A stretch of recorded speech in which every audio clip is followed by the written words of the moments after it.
Bueno, muchachos, mire como ya tengo aquí, entonces ahora nada más me falta formar ahí ahora el sifón.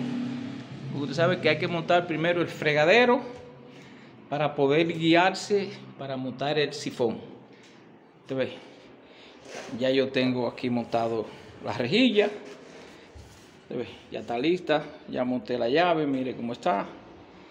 Bien fija, que no se mueve por parte. Entonces le monté su pesa ya y que eso es una manguera, cuando usted la suelta lo lleva solo, ¿usted ve? Entonces es así, ya tengo casi eso listo. Ahora yo lo que voy a hacer ahora es, le voy a poner silicón aquí, bien silicón ahí, y le voy a poner 2 blows a cada lado o un blow a cada lado para que fije bien. Entonces mañana le pongo el sifón, ¿ya me entiende? Para que quede bien fijo.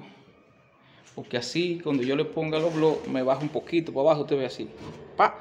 Y ahí se ajusta, ve cómo se mueve, usted ve. Ahí se llega a ajustar bien para que no haya tampoco filtración de agua por ahí, usted sabe. Ya ustedes saben, estamos aprendiendo.